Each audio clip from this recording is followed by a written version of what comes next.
하나님 말씀 사무엘상 15장 17절로부터 23절까지 우리 한 목소리로 읽겠습니다. 사무엘이 가로되 왕이 스스로 작게 여길 그때 이스라엘 지파의 머리가 되지 아니하셨나이까. 여호와께서 왕에게 기름을 부어 이스라엘 왕을 삼으시고 또 왕을 길로 보내시며 이르시기를 가서 죄인 아말렉 사람을 진멸하되 다 없어지기까지 치라 하셨거늘 어찌하여 왕이 여호와의 목소리를 청종치 아니하고 탈취하기에만 급하여 여호와의 악하게 여기시는 것을 행하였나이까. 사울이 사무엘에게 이르되 나는 실로 여호와의 목소리를 청종하여 여호와께서 보내신 길로 가서 아말렉 왕 아갈 끌어왔고 아말렉 사람을 진멸하였으나 다만 백성이 그 마땅히 멸할 것 중에서 가장 좋은 것으로 길갈에서 당신의 하나님 여호와께 제사하려고 양과 소를 취하였나이다. 사무엘이 가로되 여호와께서 번제와 다른 제사를 그 목소리 순종하는 것을 좋아하심 같이 좋아하시겠나이까. 순종이 제사보다 낫고 듣는 것이 수양의 기름보다 나으니 이는 거역하는 것은 사술의 죄와 같고 완고한 것은 사신 우상에 절하는 죄와 같음이라. 왕이 여호와의 말씀을 버렸으므로 여호와께서도 왕을 버려 왕이 되지 못하게 하셨나이다. 아멘. 우리는 지난 주일에 선택의 기로라는 제목으로 첫 번째 순종에 대한 제목의 설교를 말씀을 들었습니다. 하나님 말씀에 순종할 것이냐 아니면 불순종할 것이냐. 이 선택의 기로에서 아담의 최초의 인류의 조상인 아담은 불순종의 길을 해가고 말았습니다. 그가 하나님의 금령을 어기는 불순종의 죄에 빠진 이유는 하나님께서 지키기 어려운 그런 까다로운 법을 주셨기 때문에 그것이 아니죠. 사실 많은 범법자들은 환경 탓을 하고 내가 그럴 수밖에 없었다. 그렇게 자기 처지와 자기 여건과 주어지는 환경을 탓을 하거나 아니면 법자들 왜 그런 법을 주어지느냐 이렇게 탓을 합니다만 문제의 핵심이 어디 있다고 했습니까? 하나님의 금령 그 자체의 문제가 아니고 바로 그 마음에 하나님을 사랑하는 마음이 없었기 때문에, 하나님을 신뢰하는 마음이 없었기 때문에, 또 하나님을 믿는, 하나님을 경외하는 마음이 없었기 때문에 불순종을 선택했다 그 말이죠. 그래서 하나님께서 내리신 금령을 어기고 불순종을 선택하고, 그러나 하나님을 사랑하는 사람은 하나님을 사랑하기 때문에 그 금령을 기꺼이 순종할 겁니다. 하나님이 사랑하시기 때문에 이것도 내게 유익이 되기 때문에 내가 이것을 지켜야겠다 그렇게 생각하게 될 것입니다. 지금까지 하나님께서 내게 베풀어 주신 그 은혜와 사랑을 추론해 볼 때 이것 또한 하나님이 나를 사랑하시기 때문에 나에게 분명 그 유익이 되기 때문에 주셨을 것이다 이렇게 결론을 내리고 순종을 택하게 될 것입니다. 여기에 생명이 있고 또 형통이 있고 축복이 있습니다. 그런데 불행히도 인류의 첫 조상인 아담은 그렇지 못했다는 것이죠. 그리고 그 결과로 엄청난 재앙을 온 인류에게 가져왔습니다.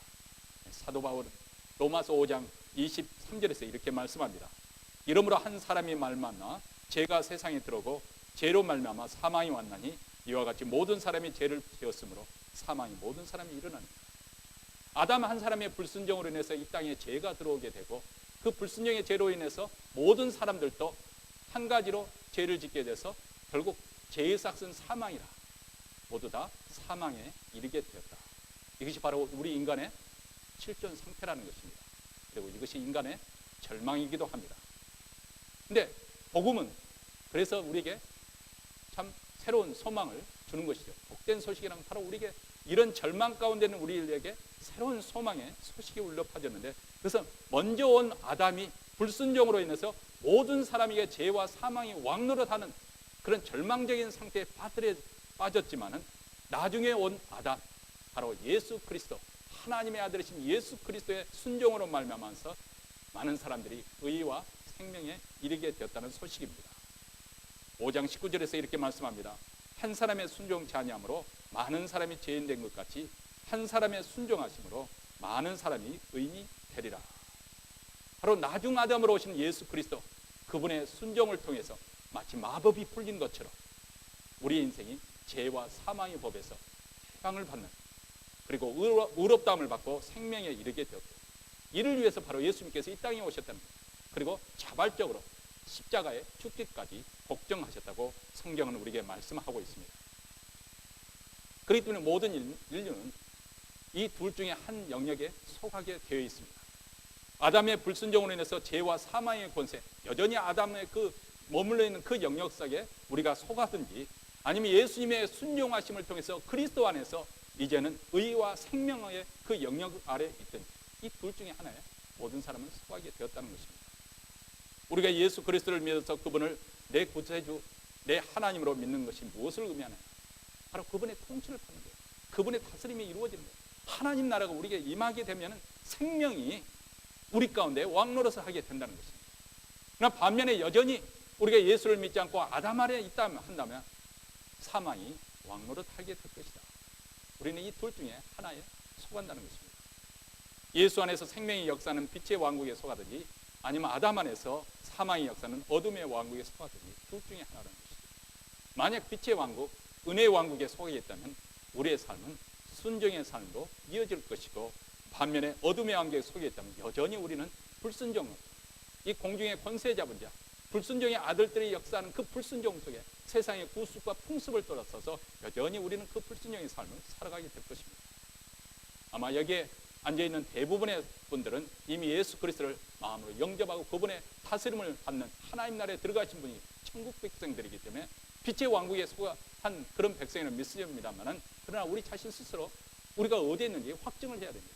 내가 빛의 왕국에 속해서 순종의 삶이 지금 이루어져 가고 있는 것인지, 아니면 내가 어둠의 왕국, 여전히 사단의 그 영역 속에 있는 어둠의 왕국에서 여전히 불순종의 삶 가운데서 하나님을 대적하거나 하나님의 영적인 일에 무관심하는 그런 일에 살고 있는지, 우리는 둘 중에 하나라는 것을 생각하면서 우리 자신에게 스스로 묻고 또 대답할 수 있어야 되겠습니다.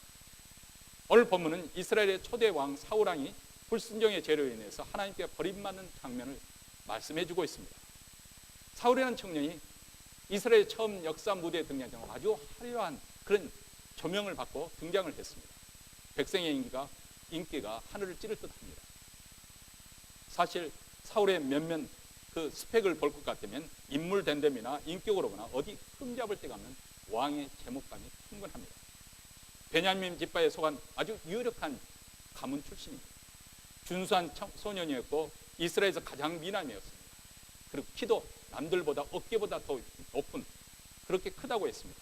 아주 인물이 헐청한 그런 사람이었습니다.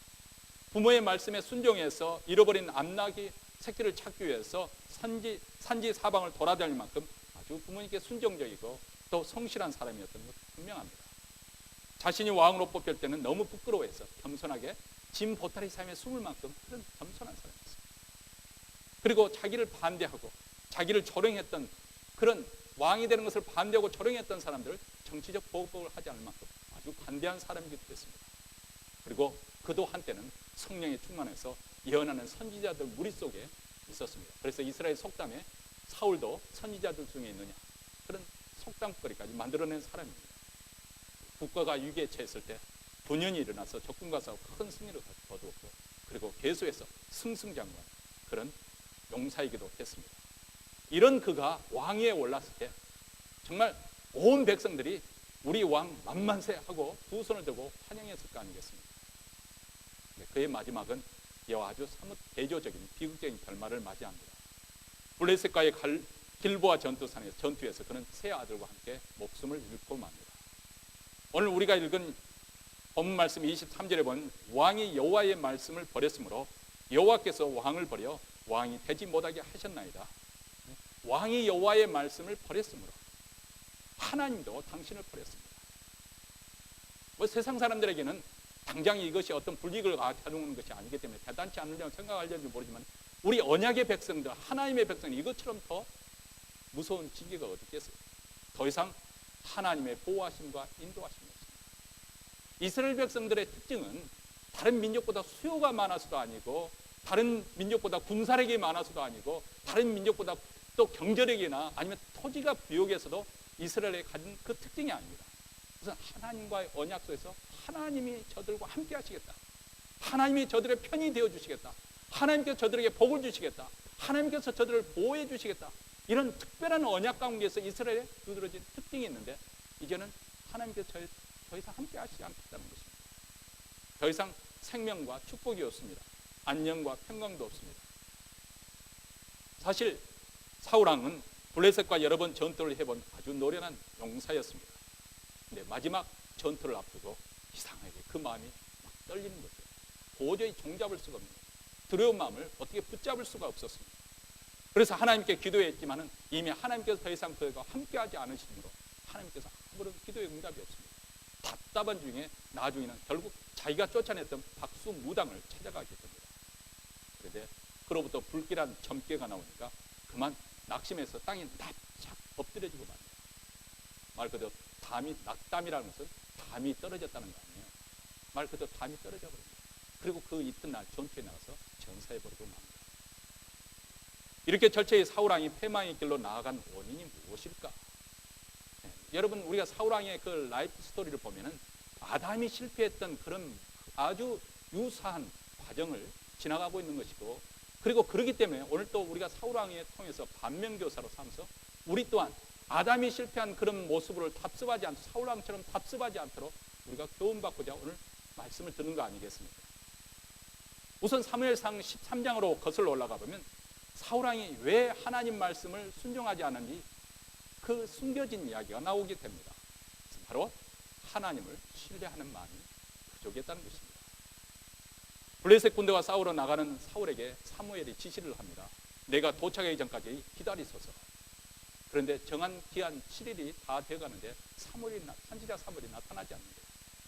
위세 등등한 그 블레셋 군대를 보고 이스라엘 백성들이 너무 다급한 나머지, 두려운 나머지 막 불 속에 들어가 숨고 또 숯불 속에 들어가 숨고 은밀한 곳과 웅덩이에 숨습니다. 시간이 지체되면 지체되도록 이스라엘 군대의 사기가 저하되었고 백성들이 막 터지기 시작합니다. 조급해진 사울왕이 그만 사무엘을 더 이상 기다리지 못해서 자기가 직접 제사를 지내버리고 맙니다. 막 제사를 끝내니까 사무엘이 도착하는 거예요. 조금만 더 기다렸더니, 조금만 더 인내했더니 좋았을 것을 그렇지 못했습니다. 왜 기다리지 못했을까요?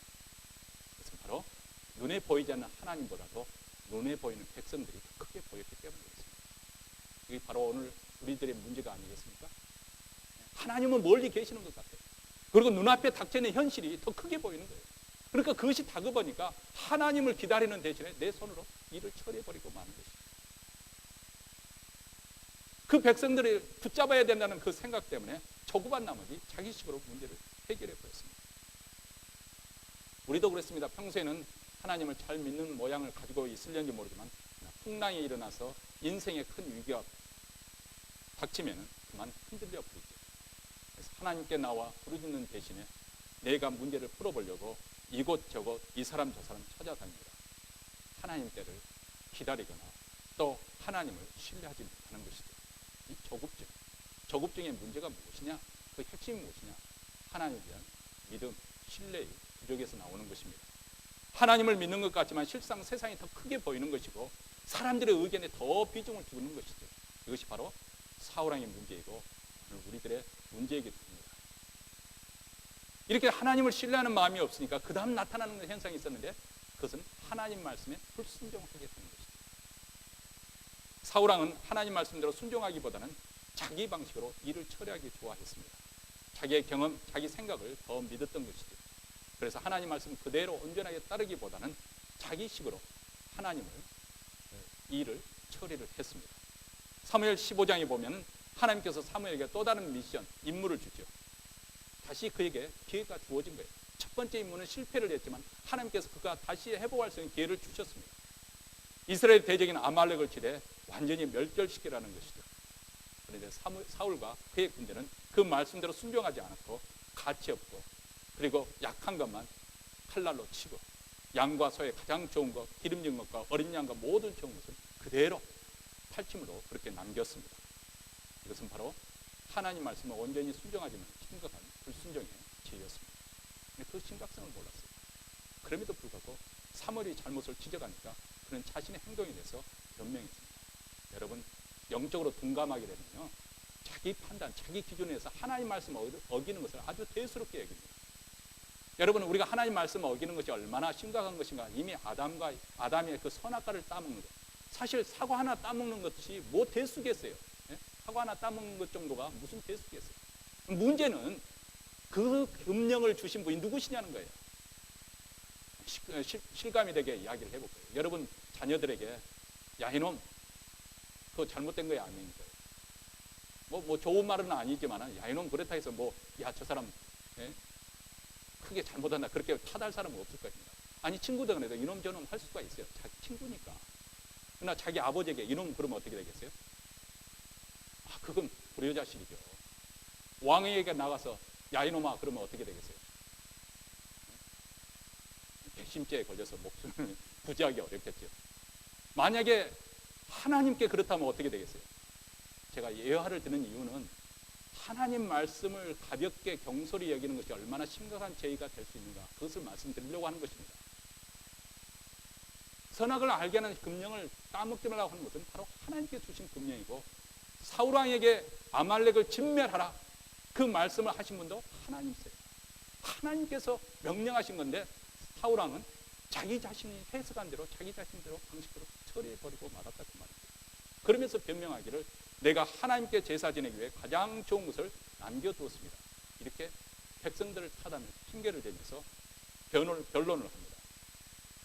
이제 사무엘이 이렇게 선언을 하죠. 오늘 본 말씀 22절과 23절 말씀인데요. 우리 다시 한번 한 목소리로 읽겠습니다. 사무엘이 가로되 여호와께서 번제와 다른 제사를 그 목소리 순종하는 것을 좋아하심 같이 좋아하시겠나이까. 순종이 제사보다 낫고 듣는 것이 순양의 기름보다 나으니 이는 거역하는 것은 사슬의 죄와 같고 완고한 것은 사신 우상에 절하는 죄와 같습니다. 왕이 여호와의 말씀을 버렸으므로 여호와께서도 왕을 버려 왕이 되지 못하게 하셨나이다. 오늘 말씀이 얼마나 하나님의 이 말씀이 얼마나 준엄합니까? 그가 하나님 말씀을 버림으로써 하나님도 그를 버렸다는 것입니다. 그 하나님 말씀에 전적으로 순종하지 않았던 것에 대해서 자기의 종교적인 행위로서 변론을 했습니다. 하나님께 제사를 지내기 위해서. 아마 그 신중수에는 우리 하나님은 제사 지기를 원하시는 분이니까 제사 지내는 기뻐하시는 분이니까 제사만 지내주면 좋을 것이다. 아마 그렇게 생각했을는지 모르겠습니다.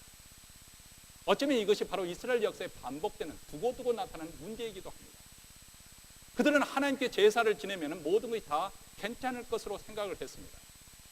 세상에서 여전히 부정을 행하고도 악을 행하고도 그래도 가끔 성전에 나와서 제사를 지내고 나면 그것으로 모든 문제가 다 해결될 것이고 그리고 다시 나가서 그들은 제사를 지낸 후에 또 세상에는 여전히 동일한 악을 행했습니다. 과연 하나님께서 이 같은 제사를 기뻐하실까요? 아니 성경 말씀은 오히려 하나님께서 이런 제사를 혐오하십니다. 가증히 여기십니다. 오히려 그런 제사를 지내면서 하나님께서 토해낼 것 같은 그렇게 가증히 여기십니다. 이사야 선지자를 통해서 하나님께 이렇게 말씀하지 않습니까? 이사야서 66장 3절입니다. 소를 잡아드리는 것은 살인함과 다름이 없고 어린 양으로 제사 드리는 것은 개의 목을 꺾음과 다름이 없으며 드리는 예물은 돼지 피와 다름이 없고 분향하는 것은 우상을 찬송함과 다름이 없이 하는 그들은 자기의 길을 택하며 그들의 마음은 가증한 것을 기뻐합니다. 쉽게 표현을 하면 소를 잡아드린다는 것은 오늘날로 말하면 자기 집을 팔아가지고 그 재산의 일부를 하나님께 드린 것 같이 아주 최상으로 지금 하나님께 예배를 드렸다는 거예요. 그런데 그것은 마치 사람을 쳐 죽인 것과 같다. 어린 양으로 제사하시는 것. 여러분 어린 양이라는 말 속에는 우리는 그 뉘앙스에서 오는 것을 별로 못 느끼고 삽니다. 왜냐하면 별로 가축과 가깝게 지내본 그런 경험이 없기 때문에. 근데 목동으로서 그 목축업을 하는 사람에서 어린 양이라고 하는 것은 사람이 그러잖아요. 기른 정도 있다고 그러잖아요. 나은 정도 있지만 기른 정도 있다. 그 1년 어린 새끼가 얼마나 예쁩니까? 근데 1년 동안 키웠으니까 정말 눈에 넣어도 아프지 않을 만큼 그렇게 마음에 드는 쏙 드는 그 어린 양을 잡아서 하나님께 드릴 만큼 하나님을 사랑하는 마음으로 그렇게 드렸으면 얼마나 좋겠어요. 그런데 하나님께서 뭐라고 표현하냐면 개의 목을 비트는 것 같이 부정한 것이죠. 부정. 그리고 드리는 예물은 돼지피. 돼지라는 것은 율법에 의하면 부정한 짐승 아니에요. 그 피를 뿌린다는 것은 더 부정한 일을 말합니다. 그리고 분향하는 것은 우상을 찬송함과 찬미하는 것과 다릅니다. 그렇게 취급하시면 여러분 바로 이것이 선지자서 우리가 선지서를 읽어보면 선지자들이 이스라엘 백성들에게 계속에 두고두고 책망하는 이유가 바로 여기입니다. 그들의 잘못된 경조행. 그렇죠? 그런데 여기서 그들은 돌이키지 않았습니다. 참 아이러니하잖아요. 하나님께서 이스라엘 백성들을 그렇게 경고했음에도 불구하고 왜 이스라엘 백성들이 그런 잘못된 길로 잘못된 방식으로 하나님을 섬겼을까? 사실 가나안 땅에 들어가면서 하나님께서 누누이 경고를 했거든요. 너희들은 그곳에 가서 그들의 한해 풍습을 본받지 말라. 너희들이 그 땅에서 장수하려면 너희들은 하나님을 말씀을 율법에 순종하라. 그렇게 경고를 하잖아요. 근데 왜 그들이 하나님을 버리고 바알을 섬겼을까? 우선 그들이 가나안 땅에 가보니까 지금까지 우리는 목축업이 주업이었는데 가나안 땅은 농사를 지을 수 있는 거예요. 근데 농사를 짓다 보니까 우선 가나안 그 족속들한테 그들은 어떻게 지었을까? 보니까 바알을 섬겼거든요. 이 바알이 비바람을 몰고 온다고 생각했기 때문에 우리도 부자가 되려면 풍년을 약속하는 이 바알을 섬겨야겠구나. 그래서 한쪽으로는 하나님을 섬기면서 또 한쪽으로는 바알을 섬기기 시작했습니다. 근데 섬기다 보니까 하나님보다 바알이 더 좋은 거예요. 왜요? 하나님은 계명을 주시고 까다롭게 구시는 분이잖아요. 순종을 요구하시잖아요. 근데 바알은 순종을 요구하지 않습니다. 어떻게 살아도 좋아요. 그저 제사만 떡 버려지게 하고 그냥 광란의 제사를 지내고 나면 비바람을 준다니까, 부자가 되게 해준다니까 얼마나 편리합니까? 이게 바로 미신이죠. 우상숭배가 바로 그렇습니다. 여러분들이 어렸을 때 많이 봤던 굿이 그거잖아요. 굿하는 사람이 와가지고 그래 우리 굿 한판 하기 전에 우리 한번 지난 1년 동안 어떻게 살아왔는지 한번 따져봅시다. 당신 얼마나 다른 사람에게 거짓말 않고 성실히 살아왔어. 당신 바람 피지 않고 얼마나 배우자에게 충성되게 살아왔어. 이런 거 따져 묻습니까? 그 사람이 어떻게 살든 상관하지 않습니다. 박수무당이 원하는 건 뭐예요? 복채만 두둑이 내놓으면 그냥 액땜을 해주고 복 들여보내주고 그렇게 하는 거예요. 그러니까 그들이 하나님 대신에 바알을 섬기게 되는 것입니다. 그냥 하나님께서 정말 까다로우신 분이냐? 이게 바로 아담이 빠졌던 함정이잖아요. 사단이 분명하게 아담에게 야 하나님이 왜 그것도 주지 않으시냐? 그것을 너희들이 먹으면 하나님같이 될 것, 눈이 밝아서 하나님같이 될 것을 하나님께서 원치 않기 때문에 이렇게 하나님을 인색한 분으로 까다로운 분으로 그렇게 마음을 호도를 했잖아요. 사단은 지금도 그렇게 역사를 하는 거예요. 왜 우리가 하나님 말씀에 순종해야 되는 것인가? 어쩐지 순종하는 삶이 신앙생활하는 것이 우리를 행동을 제한하고 우리를 재미없게 인생을 살게 만드는 것 같고 다른 사람보다 뒤지면서 정말 후퇴하는 삶을 사는 것 같고 재미없는 인생을 사는 것처럼 그렇게 우리에게 그런 인상을 준다는 거예요. 그런데 율법 신명기서에 보면 하나님께서 율법을 주시고 계명을 주신 이유가 무엇이냐? 바로 너희의 행복을 위함이 아니냐. 너희의 행복을 위해서. 이게 바로 기독교의 파라독스입니다. 우리가 하나님 말씀에 순종하면은 결국 우리가 행복하게 된다는 거예요. 왜 그런 법칙이 그렇게 될 수가 있는가 한번 생각해 보세요. 여러분 이 세상은 알게 모르게 아담 이후로 타락한 이 세상에 살기 때문에 우리는 뭔가 다 홀려가지고 빠져서 아니면 어떤 것에 끌려서 살게 되어 있습니다. 그것이 돈이든 자식이든 아니면 세상의 명예든 성공이든 출세든 아니면 어떤 사람의 재미든 쾌락이든 아니면 무슨 세상에 안 좋은 마약이든 아니면 도박이든 그런 거 어떤 것에 미쳐서 살게 되어 있어요. 아니면 또 고상하게 학문이나 예술 그것에 끌려서 살게 되어 있습니다. 근데 그것이 바로 우리의 우상이 되는 것이고 그것에 끌려서 집착하게 되면 우리의 행복을 오히려 말살하게 된다는 것이죠. 가장 쉽게 예를 들면 자식의 사랑도 그렇습니다. 우리 인간은 타락이 있게 되면 자기 중심적이에요. 근데 자식을 사랑하기는 하는데 참다운 방식으로 사랑하는 법을 모르는 거예요. 그저 우리 부모의 욕심에 따라 자식이 A 받기만 하고 저도 마찬가지입니다. 저도 타락했거든요. A 받기만 해요. B나 C 받으면 열 받는 거죠. 뚜껑이 열리는 거죠. 근데 가만히 생각하면 자기도 그렇게 그랬으면서 자식들한테 A 받기를 원하는 거예요. 물론 잘하면 좋죠. 잘하기는. 그런데 그것이 집착이 지나치면 자식을 망가뜨린다는 거예요. 사랑이 아니고 우리의 집착입니다. 우리의 애욕이에요. 그러면 어떻게 하면 우리 자녀들 천작에 사랑할 수 있는 것인가? 자식을 1순위에 두지 않냐고 하나님을 먼저 우선순위에 두라는 것입니다. 하나님을 말씀에 순종하게 되면 우리는 그런 오욕과 상처와 그런 모든 죄와 그런 세상의 풍습 그런 유행으로부터 자유할 수가 있어요. 그렇게 자유한 만큼 우리는 또 하나님을 온전하게 섬기면서 또 올바르게 사랑할 수가 있게 되는 것입니다. 하나님께서 이스라엘 백성들에게 계명을 주신 것도 바로 저들의 행복을 위해서 저들을 보호하기 위해서 주신 거예요. 근데 여러분, 이스라엘 백성들만 이런 실패를 한 것이 아니에요. 오늘 우리 교회도 마찬가지입니다. 우리가 선히 여기는 종교 행위와 신앙 전통 때문에 오히려 하나님을 우리는 저버릴 때가 많고 하나님 말씀에 불순종하는 그런 결과를 가져올 수 있다는 것 여러분 아십니까? 가령 예를 들어서 우리 한국교회는 그동안 어떤 의미에서는 소극적 경건주의가 한국교회를 지배했다고 해도 과언이 아닙니다. 우선 경건한 신앙생활을 위해서 세 가지 것을 강조했어요. 주일 성수, 헌금, 그리고 전도. 이 세 가지 의무를 강조를 많이 했습니다. 그리고 하지 않아야 될 것 세 가지를 또 강조를 했습니다. 술, 담배 하지 말고, 그리고 제사 지내지 말고, 그리고 음행하지 말고. 이거는 하지 말아야 될 거예요. 그래서 이렇게 철저하게 신앙생활을 하도록 그렇게 가르쳤습니다. 또 이렇게 잘 해왔습니다. 또 이런 분들이 더 신앙생활 잘 하는 분들이 대부분입니다. 그런데 때로는 이런 소극적 경건주의가 내가 이것을 지키기 때문에, 이것을 하지 않기 때문에 나는 아무 문제가 없다는 그런 잘못된 착각을 불러일으킬 수가 있습니다. 그래서 오히려 독단과 독선에 빠져서 다른 사람을 정죄하는, 또 다른 한편으로 볼 때는 하나님의 긍휼과 자비와 용서를 모르는 그런 무자비한 사람이 될 수가 있다. 그래서 어느덧 내가 예수님을 닮아가는 제자였을 텐데 내 모습 속에서 바리새인의 모습이 발견된다고 말이죠. 예수님께서는 이 바리새인들을 어떻게 책망하셨나요? 마태복음 23장에 이렇게 말씀합니다. 화 있을지언정 외식하는 서기관들과 바리새인들이여, 너희가 박하와 회양과 근처의 11조를 드리되 율법에 더 중한 바 의와 인과 신은 버렸도다. 그러나 이것도 행하고 저것도 버리지 말아야 할지니라. 소경된 인도자여, 하루살이는 걸러내고 약대는 삼키는 도다. 여기서 예수님께서 말씀하는 박하와 해양과 근체, 이것은 그 당시 향료로 쓰이는, 향신료로 쓰이는 그런 그 채소입니다.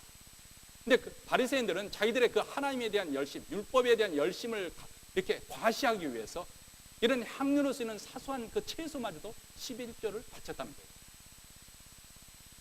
그래서 그들은 이런 자부심을 가졌습니다. 우리는 11조를 드리지 않는 음식, 그런 음식은 그 무엇도 우리 입에 넣지를 않습니다.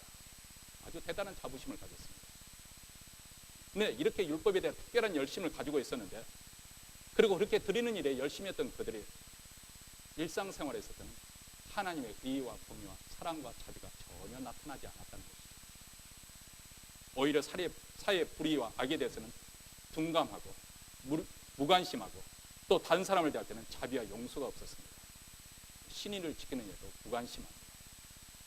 그들의 상태를 보니까 예수님께서 말씀하신 하루살이는 걸러내고, 하루살이 딱 들어오니까 입에 걸린다고 해서 뱉어내고, 그 대신에 약대는 그냥 얼마나 입이 큰지 약대는 통째로 삼키더라. 그들의 종교 행태를 지금 이렇게 하나님께서, 이 주님께서 신랄하게 비판을 하고 있는 것이죠. 다시 말하면 겉으로 볼 때는 종교적인 그런 계율 같은 거 보면 잘 지키는 것 같았는데, 실상 그들의 마음속을 들여다보니까 탐욕과 방탕과 외식과 그리고 불법이 가득한 하나님의 뜻에 전혀 순봉치 않더라는 거예요. 여러분, 이것이 얼마나 무서운지 결국은 무지한 자를 십자가에 못 박는 죽음으로 그 악독이 나타나지 않습니다. 예수님을 죽을 때 보면 아주 합법을 가장해서 불법을 행해서 죽입니다. 그래서 그들은 예수님을 고소할 때 보면 두세 사람의 증인을 세워요. 왜냐하면 율법이 그것을, 어떤 사람을 고소할 때는 두세 사람을 증인을 요구하기 때문에. 그래서 거짓된 증인들을 세워서 예수님을 이렇게 치게 합니다. 그리고 난 다음 예수님을 끌고 이제 빌라도의 총독 관정에 들어가는데 그 관정 안으로 들어가지 않습니다. 그러니까 빌라도 총독이 밖으로 나와서 이제 왜 왔느냐, 이제 그렇게 대화가 이루어지지 않습니까? 왜 들어가지 않느냐? 이제 6월절 절기니까 우리는 절기를 지키려면 우리를 거룩하게 지켜야겠다는 거예요. 그 당시 정통파 유대인들은 이방인과 접촉하는 것 자체를 종교적으로 부정한 것으로 여겼거든요. 그러니까 6월절 떡과 포도주를 마시려니까 그 이방인들과 접촉해서는 안 되겠다 해서 이방인 관정에 들어가지 않으면서 율법을 그렇게 지키겠다고 밖에서 그 빌라도 총독이 나올 때까지 기다리는 거죠. 이렇게 사소한 것은 종교적으로 지키려고 노력했던 사람들이 결국 행한 일이 무엇입니까? 그 결과가 무엇으로 나타났나요? 아무 죄가 없는 무죄한, 단지 자기들의 입맛에 맞지 않은 그것으로 인해서 예수님을 십자가에 못 박아 죽은 살인죄를 저지르고 맙니다. 여러분, 얼마나 아이러니한 일입니까? 그런데 이런 함정이 바리새인에게만 있는 것이 아니라 우리 그리스도인들에게도 얼마든지 나타날 수 있다는 것입니다. 얼핏 보기에는 신앙생활에 참 열심인 것 같고 또 하나님을 신뢰하고 말씀에 순종하는 것 같아도 실상은 전혀 하나님 말씀대로 살지 않는 순종하는 일에 실패하고 있는 모습을 살아갈 경우가 많습니다. 많은 종교 프로그램이 있고 그런 활동에 활발하지만 정작 우리는 중요한 것을 놓치고 삽니다.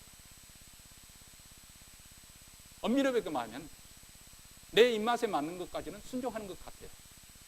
근데 내가 원치 않는 것, 내가 내게 손해되거나 피해가 볼 것 같으면 후퇴를 해버립니다.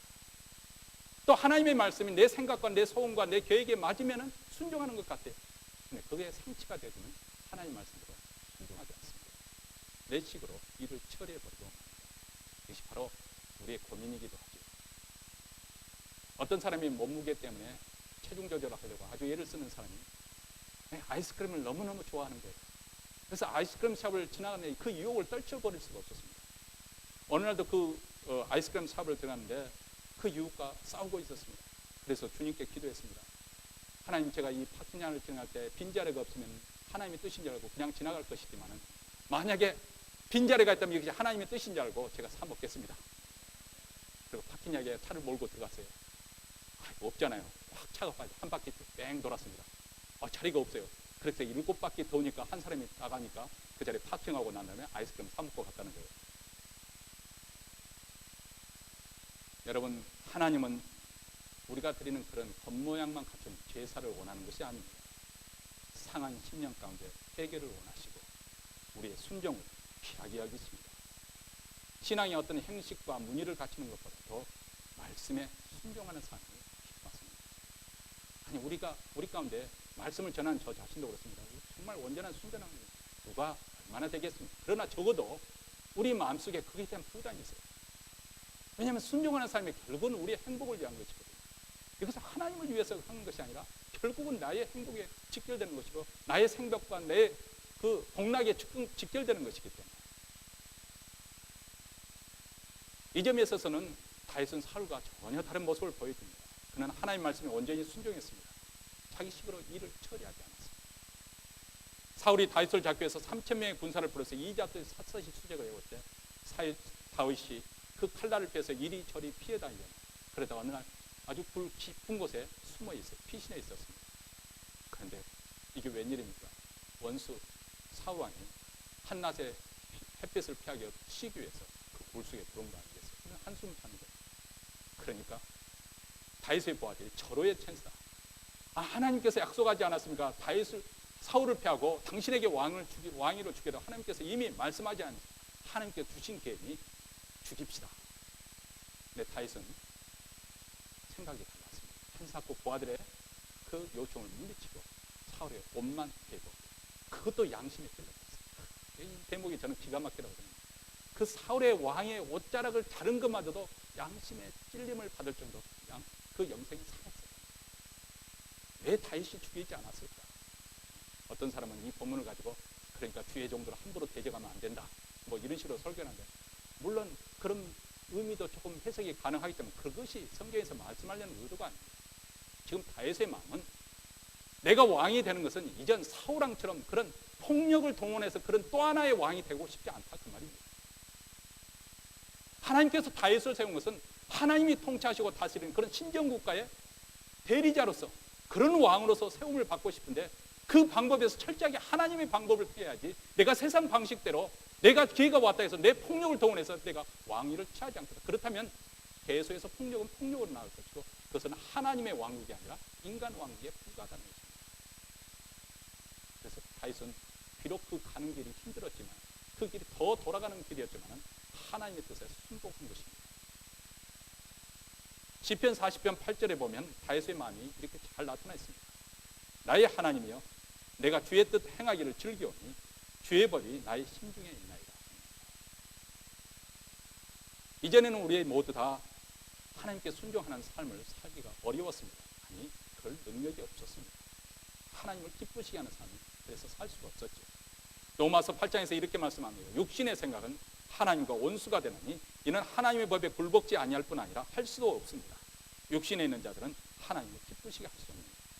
아담이 타락한 모든 인생은 바로 육신에 팔려서 그 죄의 욕망에 따라 육체의 욕망에 따라 살기 때문에 하나님의 뜻에 굴복할 수 없을 뿐만 아니라 굴복할 능력도 없고 또 하나님을 그러기 때문에 기쁘게 하시는 그런 삶을 살 수가 없었다는 것입니다. 그런데 예수 그리스도를 믿게 되면 우리 안에 놀라운 변화가 일어나게 됩니다. 하나님의 거룩한 성품이 우리 안에서 새롭게 창조가 됩니다. 성경은 구원받는 것을 두 번 태어난다, 중생한다는 표현을 쓰고 거듭난다, 그렇게 표현합니다. 그런 즉 누구든지 그리스도 안에서는 새로운 피조물, 새로운 존재가 된다. 그런 즉 이전 것은 지나 새로운 새 것이 보도다. 하나님께로부터 얻은 새로운 성품, 바로 신의 성품이 우리 안에 새롭게 세워졌다는, 창조됐다는, 거룩한 삶을 살 수 있는 그런 능력이 우리에게 생긴 것입니다. 무엇보다도 우리 안에 거하시는 성령께서 우리로 하여금 순종의 삶을 살고자 하는 그런 선한 마음을 주시고 순종을 행하고자 할 때 또 그것을 행할 수 있는 능력을 주십니다. 그래서 더 이상 육체의 일을 좇지 않냐고 성령을 쫓아 선한 열매를 맺게 하시는 거죠. 육신을 좇지 않고 그 영을 쫓아 행하는 우리에게 율법의 요구를 이루어지게 하려 하십니다. 이전에는 율법, 하나님의 계명이 우리를 무겁게 했어요. 말씀을 들으면 아이고 저거 하기 싫은데 그런 생각이 들었습니다. 근데 성령께서 우리 마음을 변화시키게 나면 말씀을 들으면 물론 때로는 찔림을 받아 회개도 하지만 우리 마음이 이상하게 기쁩니다. 왜 그런 현상이 생길까? 우리 마음에 하나님을 사랑하는 마음이 생겼기 때문이었습니다. 하나님을 사랑하게 되면 하나님의 계명이 결코 무겁게 느껴지지 않는다는 거예요. 하나님을 사랑하는 마음이 생기기 때문에 하나님이 주시는 계명이 달콤하게 느껴진다는 거예요. 그래서 다윗이 그러잖아요. 하나님의 말씀이 내게는 꿀송이보다 더 달도소이다. 그렇다면 구체적으로 2014년에 우리가 어떻게 하면 성령을 쫓아서 순종의 삶을 살 수 있을까요? 간략하게 적용하고 마치도록 하겠습니다. 우선 첫째로 성경책을 가까이 해야 됩니다. 우리 디보라에서도 올해도 성경 쓰기 합니다만 또 여러 가지 성경 훈련이 있습니다. 디모데후서 3장 16절에 모든 성경은 하나님의 감동을 받았다. God breathed. 하나님의 숨, 하나님의 숨결. 이게 누굴까요? 성령님이십니다.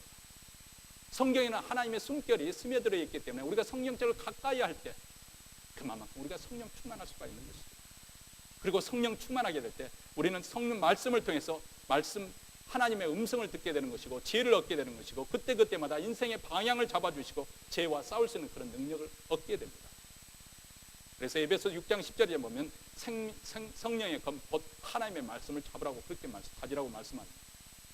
올해도 우리는 성경책을 가까이 해야 됩니다. 읽고 듣고 쓰고 묵상하고 암송하고 공부하고 연구하고 이렇게 말씀이 우리 삶에 우리 마음에 풍성하게 갈 때 우리는 성령과 동행하는 삶을 살게 되고 순종하는 삶이 이루어질 수 있습니다. 두 번째로는 기도하는 삶을 살아야 됩니다. 에베소서 6장 18절에 무시로 성령 안에서 기도하라 이렇게 말씀합니다. 기도할 때 기도하는 만큼 우리는 하나님을 의지하는 것입니다. 기도하는 만큼 성령의 인도함을 받는 것입니다. 올해도 우리가 영적 대각성 집회를 하는 이유도 바로 그것입니다.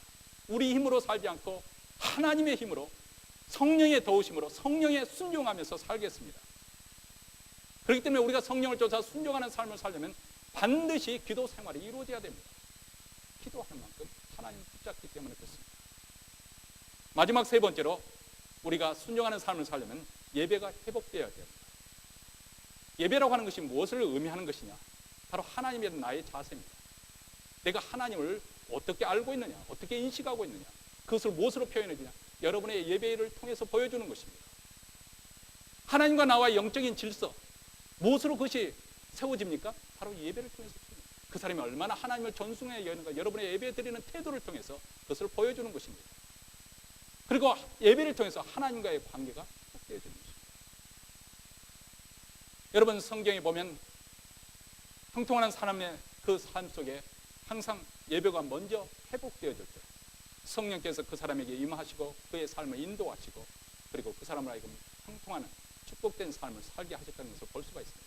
아브라함이 대표적인 경우죠. 그는 가는 곳마다 단을 쌓았다는 그런 표현이 창세기에 나와 있다. 단을 쌓았다는 건 뭐냐면 요즘식으로 말하면 예배를 드렸다는 것이죠.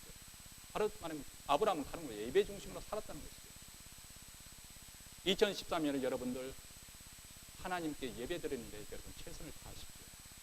물론 피치 못할 사항, 뭐 여행을 가든지 직장이든지 사업 때문에 피치 못할 사항이 그런 예외적인 상황이 있습니다. 그러나 그 외에는 여러분들이 예배를 소중하게 여겨야 됩니다. 예배를 드려요. 뭐 출석하는 것 그 자체가 의의도 있겠지만 그보다 더 중요한 것은 예배 시간에 정말 하나님을 바라보고 그분께 찬양을 돌려드리는 거예요. 그분께 영광을 돌려드리고 감사를 올려드리고 자기 자신을 헌신하는 거예요. 사울을 보십시오. 하나님의 영 성령께서 떠나니까 대신 악신에 사로잡혀가지고 비참한 최후를 맞이하지 않습니다. 그러므로 우리는 마음을 찢고 회개하는 심정으로 탄식하며 간구하는 마음으로 우리 주님께 신령과 진정으로 드리는 예배가 회복되기까지 성령께서 역사해 주시도록 우리는 간절히 소원하고 또 기도해야 됩니다. 성령께서 우리 개인과 가족과 교회와 나라 가운데 임재하시고 축복하십니다. 바로 예배가 회복될 때 일어나는 것입니다. 2013년 우리 모두 다 성령 충만해서 하나님을 기쁘시게 하는 순종의 삶이 이루어지기를 주의 이름으로 축원합니다.